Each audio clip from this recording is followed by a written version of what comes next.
it's me, and it is Mask Monday. So grab your mask. We're gonna mask up, do some skincare. We've got, thank you to Alexandra Roberts for her giveaway. There were several sheet masks in there, so thankful. From Lorella, Lorella, if y'all know me, is, as far as the cheap brands go, Lorella is probably my favorite, okay? So it's from Lorella. This is a brightening facial mask. It is lemon. It's a 15 to 20 minute mask, so I'm going to go ahead and apply this, put my cover on it, and then we're going to get on with a bit of the Bible. Because, you know, on Monday, we all need a little bit of Jesus in our lives. Although we're on Genesis, which is not mentioning Jesus at this point, but you know what I'm saying.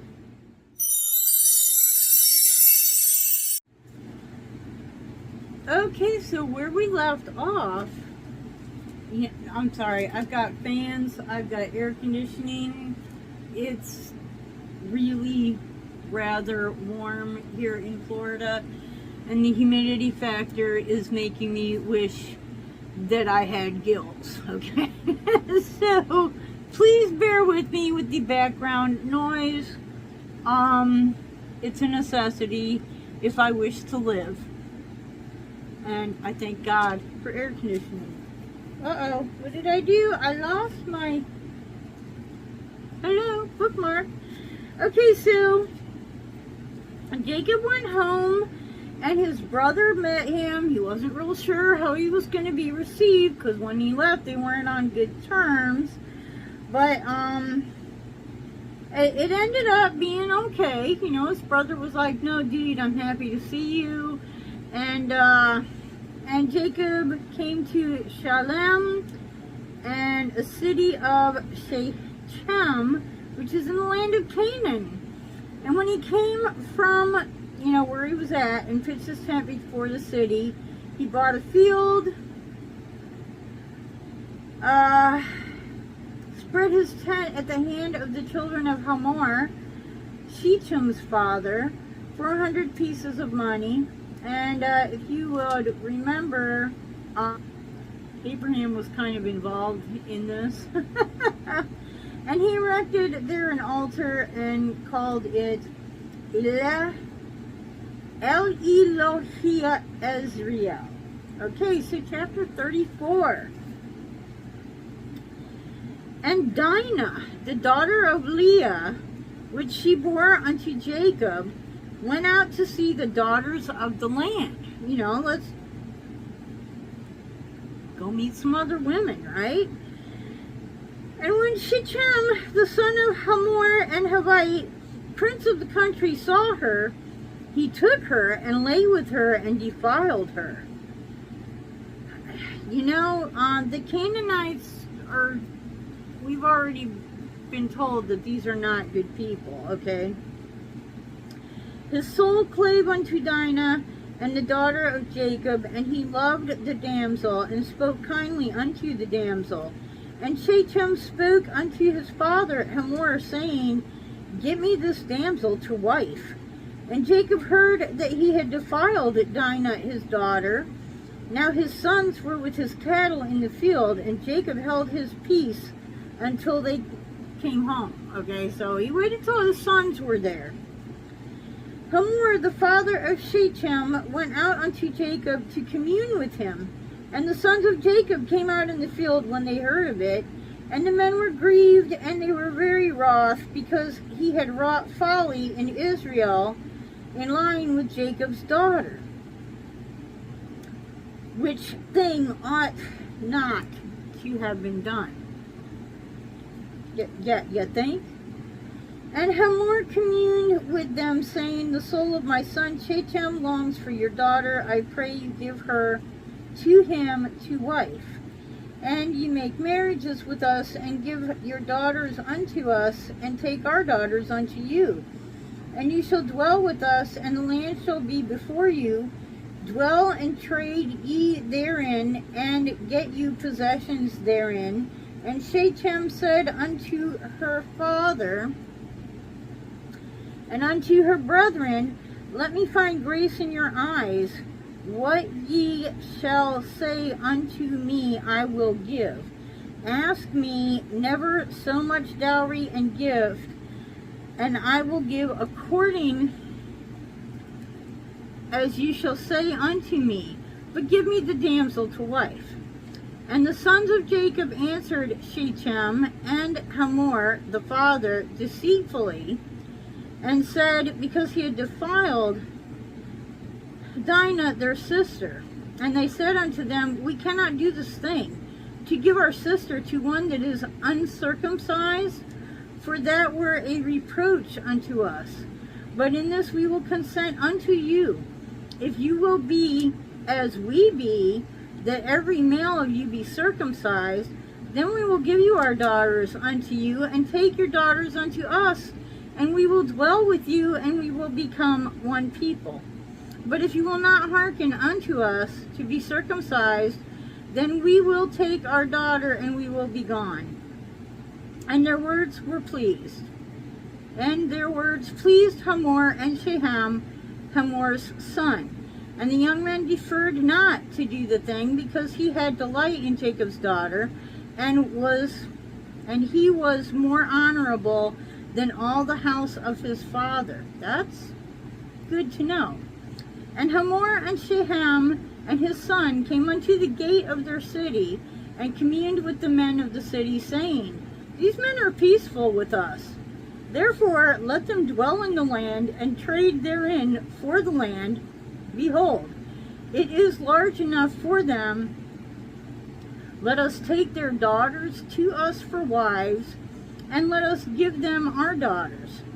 Only herein will the men consent unto us, for to dwell with us, to be one people, if every male among us be circumcised as they are circumcised.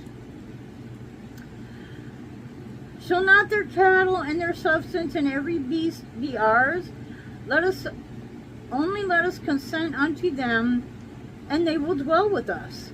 And unto Hamor and unto Shechem his son hearkened all that went out of the gate of his city, and every male was circumcised, all that went out of the gate of his city.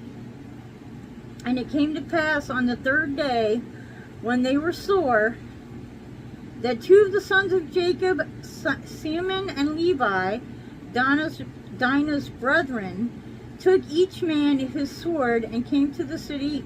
Whoa. Okay, I don't remember this story. Let me see.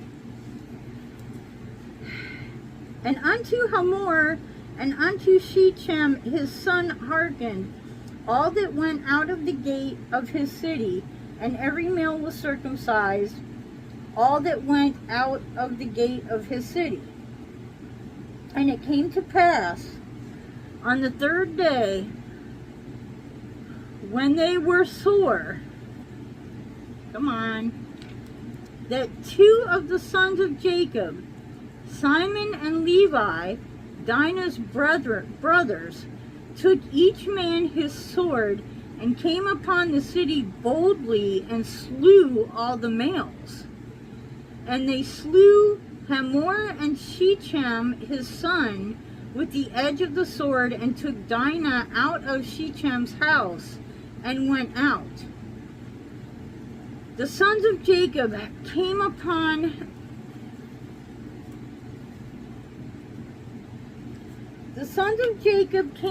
the slain, and spoiled the city, because they had defiled their sister. They took their sheep and their oxen, their asses, and that which was in the city, and that which was in the field, and all their wealth, and all their little ones, and their wives they took captive, and spoiled even all that was in the house. And Jacob said to Simon and Levi, You have troubled me to make me to stink among the inhabitants of the land, among the Canaanites and the Perizzites, and I being few in numbers, they shall gather themselves together against me and slay me, and I shall be destroyed, I and my house. And they said, should he deal with our sister as a harlot?